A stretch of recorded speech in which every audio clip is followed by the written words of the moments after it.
They say Saint Urelia was a forgotten town in the Alp, scarved into the rock like a question the world never answered. It doesn't appear on maps. It never did. If you ask the oldest shepherds near the fog-lined ridges of Savoy, they'll glance over their shoulder, utter a prayer in Latin, and tell you it once existed.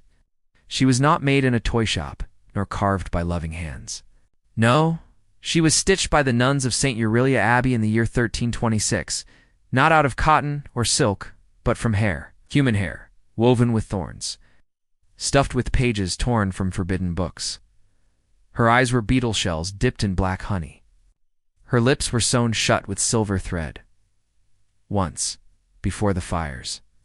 This is not a story of saints. It's the story of a doll. They called her Marionnette Noire, the Black Doll. Why would holy women make such a thing? Fed drops of sacramental wine and buried for 3 nights beneath the altar of Saint Sapphira, the patroness of lost voices. That winter, a plague unlike any before came to the mountain. So dark they looked black. So thick they clung to the floorboards like sap. It didn't blacken the lungs, didn't blister the skin. No, it made the children sleep. First for days, then weeks. Then they stopped waking up entirely. Their bodies never rotted. They simply rested, as if waiting for something. And one day Sister Clothilde fell asleep before her vigil. The town cried out for salvation. The priests failed. The alchemists vanished. A single sister was chosen each week to tend to her. They said if you forgot, even for a moment, you'd hear soft sobbing, low and terribly close. And if you returned late, there would be blood. The abbess of the convent, Sister Adrienne, turned to the old litany. A page kept behind the altar, bound in skin and sealed with wax. It spoke of a vessel, a protector, a blood anchor. And so they made her, inside a box. The mountain roared.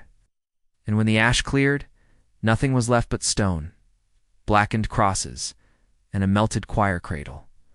1 lock of hair from each sleeping child. It's 13 in total, woven under the moonlight, blessed in reverse Latin. When they unearthed her, her silver lips were parted.